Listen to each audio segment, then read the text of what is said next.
तुमच्या प्रत्यक्ष अभ्यासाकडे येते, ज्यामधल्या काही टिप्स कदाचित तुम्हाला उपयोगाच्या ठरू शकतील. मी माझा अभ्यास त्याच पद्धतीनं केलेला आहे आणि अजूनही मला अभ्यास करावाच लागतो. ऑफिसर झाल्यावर म्हणजे आता 27 वर्षे झालेत मला सर्व्हिसला, तरी अभ्यास करावा लागतो का? कशाचा? हा,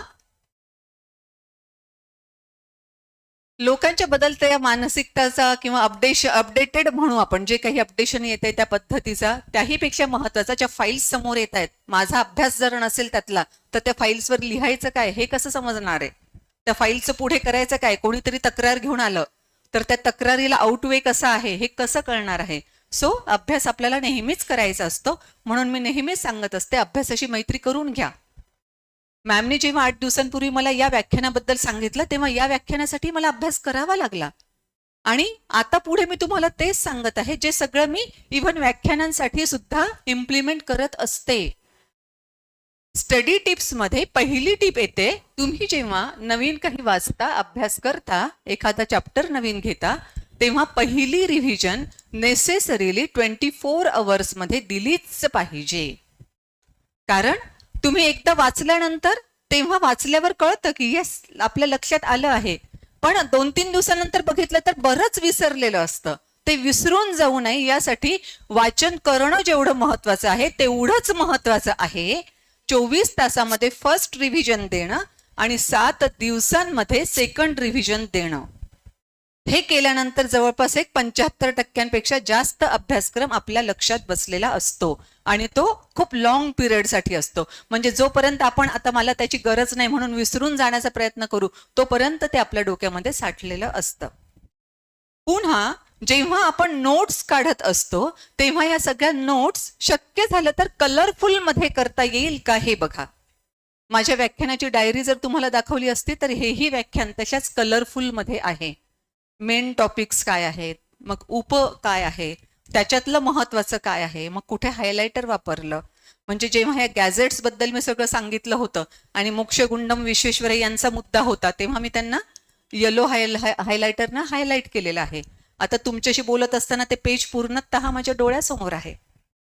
अशा रीतीनं कलर वापरणं, कारण मेंदूला कलर जास्त आवडतात, त्यामुळे कलर्स लक्षात ठेवणं मेंदूला सोपं जातं.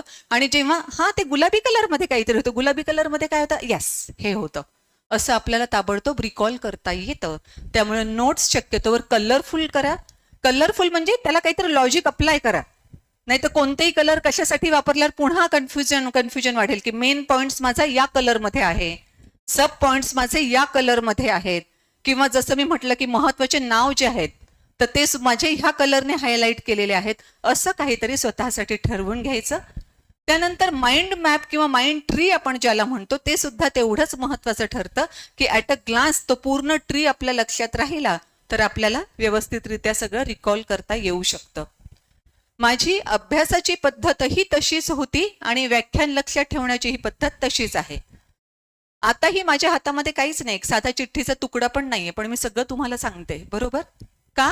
कारण जसं मी म्हणाले की ते पेज माझ्या डोळ्यासमोर येत आहे ना. त्यासाठी काय करणं गरजेचं आहे, जेव्हा तुम्ही अभ्यास करता, रिपीट करते, लहानपणापासून अभ्यासाचीही आणि आता व्याख्यानांसाठीचीही, काही वेळेस मला 5-6 तासांचे सलग व्याख्यान द्यावे लागतात. मध्ये छोटेसे टी ब्रेक असतात, पण त्या टी ब्रेक मध्ये असं तुमच्यासारखं कोणीतरी भेटायला येणारे असतात, म्हणून तेव्हा पुन्हा मला माझी डायरी उघडून पाहून काहीतरी पुन्हा लक्षात घेणं हे शक्य नसतं. सो 5-6 तासांचेही व्याख्यान मी तयार केलेले लक्षात ठेवू शकते, कारण या प्रोसेसमधून मी जाते. आणि आत्ता तुम्हाला जे सांगितलं होतं, सगळं हे तयार केल्यानंतर काय करायचं, जस्ट डोळे मिटून घ्यायचे, ते पेज डोळ्यासमोर आणायचं, हे इथे असं होतं, ते तिथे असं होतं. अशा पद्धतीनं आपण जर करायला लागलो तर ते आता जसं मला पेज दिसतं आहे समोर, तसे तुम्हालाही व्यवस्थितरित्या दिसायला लागतात. याला टर्म मध्ये नंतर जेव्हा मी तुम्हाला सांगण्यासाठी म्हणून काही बघत होते तेव्हा लक्षात आलं की याला ऑलरेडी काही टर्म्स देण्यात आलेल्या आहेत. याला ऍक्टिव्ह रिकॉल असं म्हटलं जातं.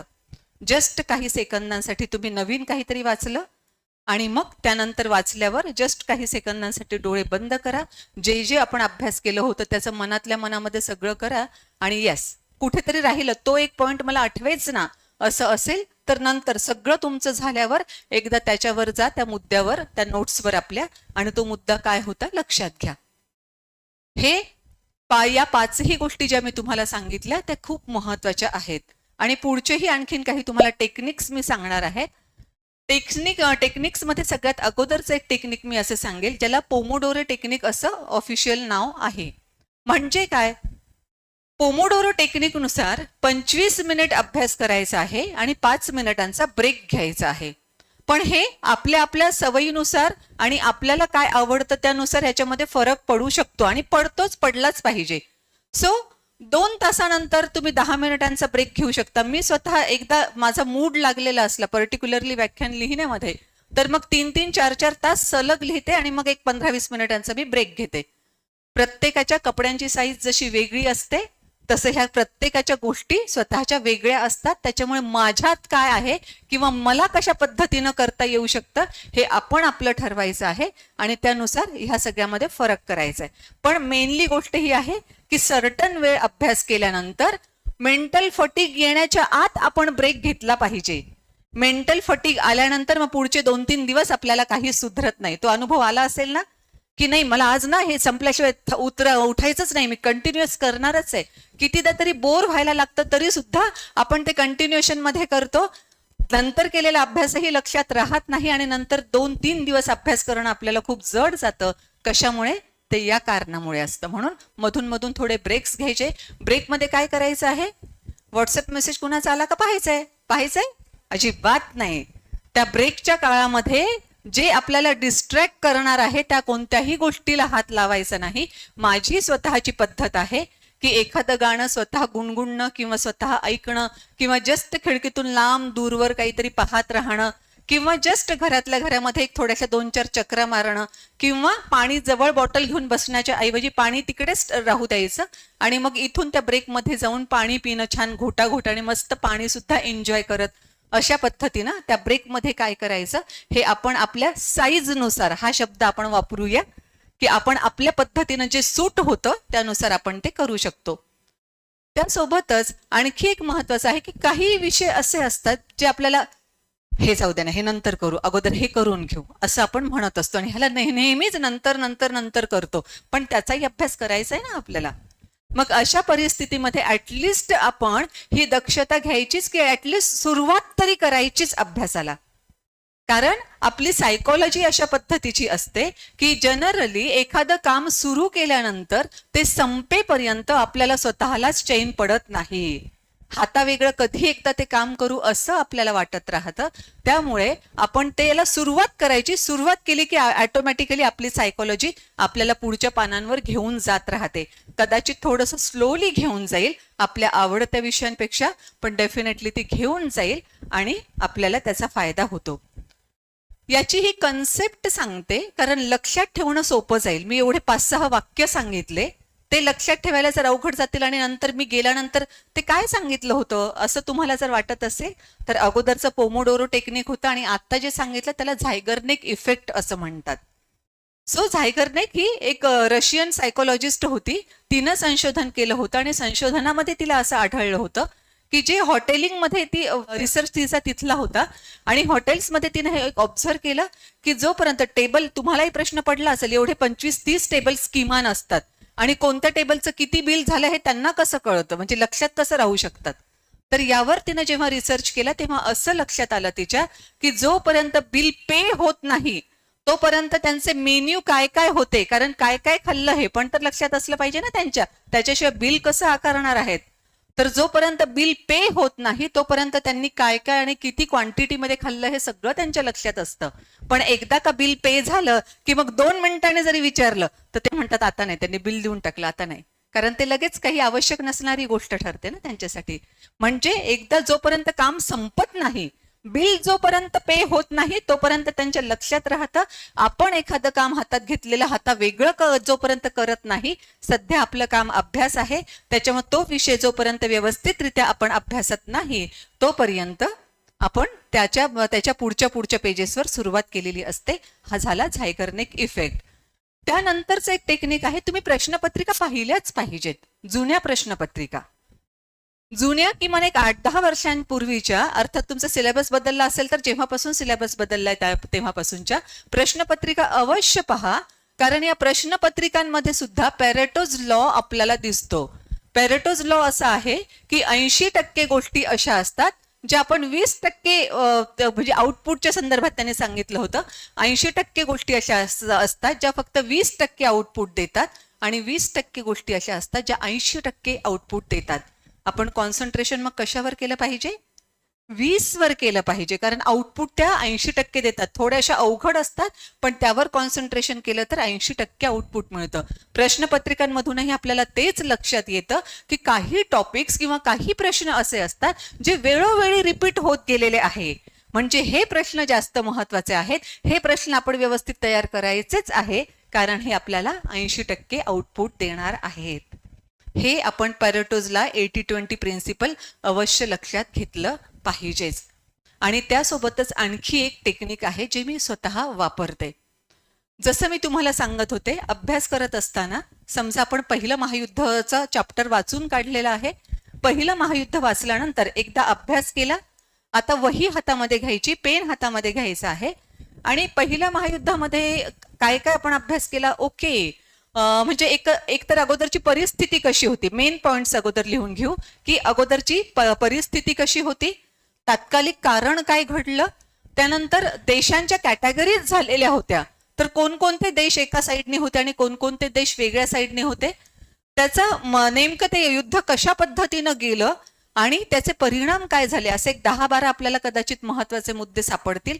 ते आपण पॉइंट आउट करू आणि त्यातला प्रत्येक याच्यामधला सब पॉइंट लिहू की पहिल्या युद्धाची कारणं जी आहेत, तात्कालिक कारण शेवटी येईल पण सुरुवातीचे काहीतरी 10-12 कारणं सब पॉइंट्स मध्ये येतील. सो पहिल्या महायुद्धाचा आपण अभ्यास केला. त्यानंतर पुस्तक बाजूला ठेवून नोट्सवर आपण जसं म्हटलं तसं एक तर तुम्ही लिहू शकता किंवा मी म्हटलं तसं जस्ट तुम्ही ऍक्टिव्ह रिकॉल करू शकता, डोळे बंद करून जे जे तुम्ही वाचले ते बघून. आणि हे सगळं लिहिल्यानंतर तात्कालिक कारण माझ्या लक्षातच येत नाही, अभ्यास केला मी त्याचा पण मला आता नाही आठवत आहे, असं कोणत्या तरी मुद्द्याबद्दल होईल. तेव्हा मग हे सगळं पुढचं लिहून घ्या आणि तात्कालिक कारण आपण विसरलो होतो हे लक्षात घेतल्यानंतर तात्कालिक कारण पुन्हा एकदा व्यवस्थितरित्या वाचा आणि मग आता पुन्हा पहिल्यापासून कोणकोणते मुद्दे होते, आता तात्कालिक कारण पण माझ्या लक्षात राहिलं आहे का, किंवा आता तात्कालिक कारण लक्षात राहिलं पण दुसरं काही विसरलं आहे का, हे सगळं बघून आपल्याला व्यवस्थित त्याचा अभ्यास करता येईल. मेहनत घ्यावी लागते पण मग अशा रीतीने अभ्यास केला तर तो आपण पूर्णतः परीक्षेमध्ये पेपर देईपर्यंत आणि जोपर्यंत आपण रँक मिळवलेली आहे हे लक्षात येत नाही तोपर्यंत डेफिनेटली लक्षात ठेवू शकतोच. त्यानंतर जसं मी अवघड विषयाबद्दल सांगत होते, अवघड विषयामध्ये त्याचा अभ्यास करताना आणखी एक आपण करू शकतो की जस्ट त्याची वाचण्याची सुरुवात तरी करायची. जे मी म्हणाले की एकदा सुरुवात करा आपोआप होईल. ही वाचण्याची सुरुवात करत असताना आपण बाकीच्या सगळ्या विषयांचा अभ्यास सलग 2-2, 3-3 तास करत असू, पण याचा अभ्यास काही लगेच करता येणं पूर्ण 2-3 तास शक्य नसेल. अशा वेळेस जस्ट आपण म्हणायचं मोजके 5 पानं वाचणार आहे किंवा फक्त एवढा एकच टॉपिक त्यातला वाचणार आहे, अख्खा धडा मी वाचणार नाहीये. याला जे म्हणतात ना ते 5 मिनिट्स थिअरी असं म्हणतात. अल्बर्ट एलिस हे एक मोठे सायकोलॉजिस्ट होऊन गेलेले आहेत. काउन्सिलिंग जे आता आपण ऐकतो ना, हे काउन्सिलिंगची प्रथा त्यांनी सुरू केली होती, तो प्रकारच त्यांनी अस्तित्वात आणला. हे जेव्हा लहान होते तेव्हा त्यांनाही काही विषय आवडीचे नसायचे, तेव्हा त्यांनी स्वतःच असं ठरवलं की या विषयाचा अभ्यास करावा लागणारच आहे, पण या विषयाचा अभ्यास मी फक्त 5 मिनिट करेन, 5 मिनिटापेक्षा एकही मिनिट मी जास्त अभ्यास करणार नाही. बाकीचे 2-2, 3-3 तास करायचे आणि हा फक्त 5 मिनिट करायचा म्हटल्यावर काही प्रॉब्लेम आहे का? ऍब्सोल्युटली काहीच प्रॉब्लेम नाही. पण 5 मिनिट करता करता तो अभ्यास इतका जास्त झाला की जेव्हा परीक्षेमधले मार्क्स कळाले तेव्हा मार्क्सही खूप छान पडले होते. अर्थात तुमच्या नावडत्या विषयाचा अभ्यास 5 मिनिट करून जमणार नाही, पण बाकीच्यांना तुम्ही 4-4, 5-5 तास देत असाल तर किमान याला 1 तास देऊन तुम्हाला तशी सुरुवात करता येऊ शकते. ओके. त्यासोबतच आणखी एक महत्वाची बाब आहे, 6 शब्दांचा मंत्र असं मी त्याला म्हणत असते. मंत्र बुवा वगैरे देतात ना, हा, ते खरे ठरतात की नाही मला माहिती नाही, पण मी देत आहे आणि मी काही बुवा नाही, त्याच्यामुळे माझा मंत्र डेफिनेटली खरा ठरणार आहे. 6 शब्दांचा मंत्र असा आहे, आपण जसा विचार करतो तसे घडते. 6 शब्द. हेनरी फोर्ड यांनी असं म्हटलं की तुम्हाला जर वाटत असेल की तुम्ही ते करू शकता तर डेफिनेटली तुम्ही ते करू शकता. आणि तुम्हाला जर वाटत असेल की तुम्ही ते अजिबात करू शकणार नाही, येस डेफिनेटली तुम्ही ते करू शकणार नाही. कारण अगोदरच आपणच स्वतःला सांगितलंय ना, जेव्हा आपण सांगतो की मला करता येईल, तेव्हा कसं करता येईल या दृष्टिकोनातून आपली सायकोलॉजी तयार होत असते, आपल्या ऍक्शन्स तशा होत असतात आणि ते होऊन जातं काम. आणि हे किती अवघड आहे, हे मला कसं जमेल असं म्हटलं तर ऑलरेडीच आपण पराभूत मानसिकतेमध्ये आहोत. त्यामुळे आपलं 100% देऊन त्यावर काही काम करणं आपण करणारच नाही. आणि मग पुन्हा तेच म्हणून म्हटलंच होतं ना की हे मला काही जमणार नाही, जमलं नाही. म्हणून आपण जसा विचार करतो तसं घडतं. विचार आपण करायचा आहे, पॉझिटिव्ह करायचा आहे का निगेटिव्ह करायचा आहे. अर्थातच मला पूर्ण खात्री आहे तुम्ही सर्वजण पॉझिटिव्हली विचार करायचा आणि ती पोस्ट मला मिळवायची आहे. हा विषय कितीही अवघड असला तरी मी नव्या पद्धतीने जेव्हा अभ्यास करणार आहे तेव्हा तो माझ्या लक्षात राहणारच आहे आणि परीक्षेमध्ये सुद्धा मला फार व्यवस्थितरित्या उतरवता येणार आहे, हे आपल्या सगळं लक्षात येतं आणि डेफिनेटली आपण ते करू शकतो. आताही मी जेव्हा तुमच्याशी बोलत आहे तेव्हा माझ्या पेजवरचे ते सगळे पॉइंट्स मला दिसतात. जेव्हा परीक्षेमध्ये तुम्हालाही असं तुमचे कागद दिसायला लागतील आणि त्यातले पॉइंट्स दिसायला लागतील तेव्हा त्याला कॉपी गृहीत धरली जात नाही. त्यामुळे ही ऍक्टिव्ह रिकॉल करण्याची कॉपी खूप सोपी असते. आता इव्हन ते सगळे मुद्दे दिसत असताना मला हा 7वा पण मुद्दा तिथे वाचता येत आहे आणि हा 7वा मुद्दा आपल्याला असं सांगतो की यानुसार त्याला असं म्हटलं जातं की Parkinson's theory about studying. He theory काय सांगते, कशा बाबतीतही ती लागू होते. जर एखादं काम तुम्ही 2 तासात करायचं ठरवलं तर डेफिनेटली ते काम करण्यासाठी तुम्हाला पूर्ण 2 तास लागतील.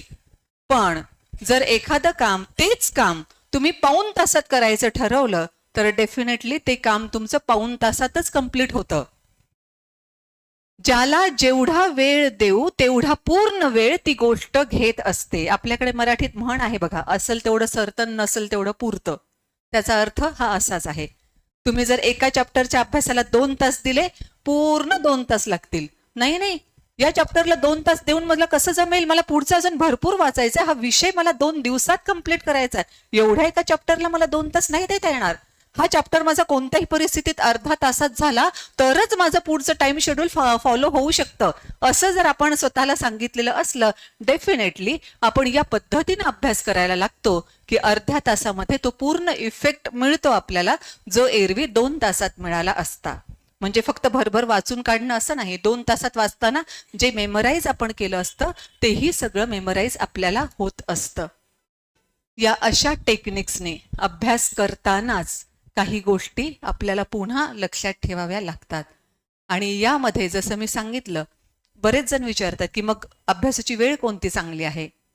साईज ज्याची त्याची प्रत्येकाची वेगळी आहे. त्याच्यामुळे तुमची साईज कोणती आहे बघा आणि त्या पद्धतीनं करा. कुणाला रात्री करता येतं, कुणाला दिवसा करता येतं, कुणाला पहाटे उठून करता येतं, कुणाला अवतीभोवती गर्दी असली ते त्यांच्या गप्पा गोष्टी चालू असल्या तरी करता येतं. कुणाला शांतता लागते, मला खूप शांतता लागते. मला कोणी थोडंसं जरी बोललं की मग ते माझं डिस्टर्ब होतं. मग त्याच्यामुळे मी अगोदरच अशा ठिकाणी बसते की जिथे मला कोणीच डिस्टर्ब करणार नाही. त्यासोबतच आपण अभ्यासाची एक विशिष्ट जागा, विशिष्ट पद्धत ठरवली असली पाहिजे. का? कारण प्रत्येक वस्तूशी आपलं वेगळ्या पद्धतीचं असोसिएशन ठरलेलं असतं. म्हणजे कसं, मी तुम्हाला सांगितलं की तिथे आम्ही गेलो होतो ना, ते इतके मस्त गुलाबजाम होते, सांगू खूपच छान. आता तुम्हाला गुलाबजाम दिसले असतील, ते कशामध्ये दिसले? कपामध्ये दिसले ना? कपामध्ये दिसले गुलाबजाम? हा, पण जर कपामध्ये त्यांनी दिले तर कपात दिले. आम्ही पण म्हटलं हे गुलाबजाम कपात कसे काय देतात? का? आपलं वस्तूंशी असोसिएशन आहे. कपात काय पाहिजे? यस, अशा रीतीनं आपलं असोसिएशन आहे. रस्सा भाजी मी कपात घेतली आणि पोळी मी त्या बशीमध्ये घेतली आणि खाऊ लागले तर तुम्ही काय म्हणताल, ही अशी काय खाण्याची पद्धत आहे? बरोबर आहे का? कारण वस्तूशी असं रस्सा भाजी कशात असली पाहिजे? प्लेटमध्ये असली पाहिजे. पोळी कशात असली पाहिजे? ताटामध्ये असली पाहिजे. अशा रीतीनं प्रत्येक वस्तूशी आपलं मेंटल असोसिएशन झालेलं असतं. आपल्याला माहीत असो अगर नसो ते त्या पद्धतीनं काम करत असतं. त्यामुळे जर तुम्ही पलंगावर बसून अभ्यास करत असाल, पलंगावर आपण झोपतो, त्यामुळे नॅचरली तिथं गेल्यानंतर झोप यायला लागते. कारण शरीरानं आपल्याला सांगितलेलं असतं की ही इथं झोपायची जागा आहे ना, सो झोप येणार आहे. डायनिंग टेबलवर स्वयंपाकघरामध्ये बसून आपण तिथे अभ्यास करायला लागलो की मस्तपैकी खाण्याचे वास तर येतीलच, घरात कुकर केला जात असेल तर, अदरवाईज तिथले पदार्थ पण आपल्याला अट्रॅक्ट करायला लागतील. सो आपण आपली अशी एक जागा ठरवली पाहिजे की जिथे आपण फक्त अभ्यासच करणार आहोत. एकदा तिथे आपण जाऊन बसलो की डेफिनेटली आपलं शरीर मन सगळं तयार होतं की इथे आपण बसलो आहोत, याचा अर्थ आता आपल्याला अभ्यास करायचा आहे आणि आपण त्या रीतीने अभ्यास करायला लागू. तुम्हाला ऑनलाईन रिसोर्सेस आता भरपूर असतात. आत्ताच मी गॅझेटच्या विरोधात बोलले आणि आत्ताच मी तुम्हाला ऑनलाईन रिसोर्सेस बद्दल बोलत आहे. पण अर्थातच जे अगदी लहानपणापासून म्हटलं जातं की हातातल्या तुमच्या काडीनं घर पेटवायचं का दिवा पेटवायचा हे तुम्ही तुमचं ठरवायचं, तसं तुमच्या हातात असलेल्या मोबाईल मधून तुम्ही व्यवस्थित उपयोग जर करून घेणार असाल तर महत्वाच्या काही गोष्टी ज्या आम्हाला शोधत असताना, म्हणजे परीक्षा देताना काही गोष्ट शोधायची असेल तर लायब्ररीत जायचं, ते कुठे सापडेल काय सापडेल खूप आटापिटा करावा लागायचा. पण ते तुम्हाला सहजरित्या ती माहिती उपलब्ध होऊ शकते. सो तशा रीतीनं तुम्ही रिसोर्सेसचा योग्य वापर करून घेऊ शकता आणि व्यवस्थितरित्या पुढे तुम्ही जाऊ शकत असता. हे सगळं करत असतानाच आणखी आपण समारोपाकडे जात आहोत. सो काही महत्वाच्या बाबी तुम्हाला अवश्य सांगू इच्छिते. कोणत्याही प्रकारामध्ये एक्सक्युजेस काहीही उपयोगाचे ठरत नाही. बरोबर? तुमच्यापैकी किती जण आहेत जे अलार्म लावून उठतात? सगळेच. किती जण आहे जे अलार्म वाजल्यावर स्नूज करतात? ते सगळेच असणार आहेत. आता तुम्ही असं म्हणत असाल मी 6चा अलार्म लावला पण ते स्नूज करत करत 9-10 कधी वाजतात कळतच नाही, हो ना? मग अशा परिस्थितीमध्ये म्हणून तुम्हाला अभ्यास करायला उशीर झाला आणि म्हणून तुमचा अभ्यास कमी झाला, म्हणून तुम्हाला मार्क्स कमी मिळाले, हे एक्सक्यूज चालणार आहे का? तो विषय मला आवडतच नव्हता म्हणून मी तो विषय त्याचा अभ्यास करणं ड्रॉप केलं होतं, म्हणून मग त्याचे सगळेच मार्क्स माझे गेले, चालणार आहे का?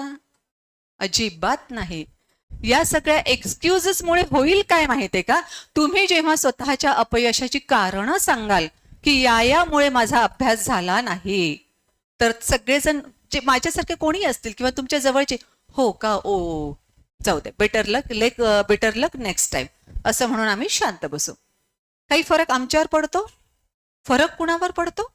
तुमच्या स्वतःवर आणि तुमच्या नियर अँड डिअर्सवर पडतो, जे तिथे काम करतात आणि म्हणत असतील की माझ्या लेकराला मी पाठवलं आहे, मग ते मुलगा असो किंवा मुलगी, पाठवलंय आणि नक्की ते ऑफिसर बनणार आहेत मोठे, असं म्हणून जे तिथे काम करत आहेत, तुम्हाला सगळे सुविधा मिळतील याची खात्री बाळगत आहेत, त्याच्यासाठी दक्ष राहत आहेत.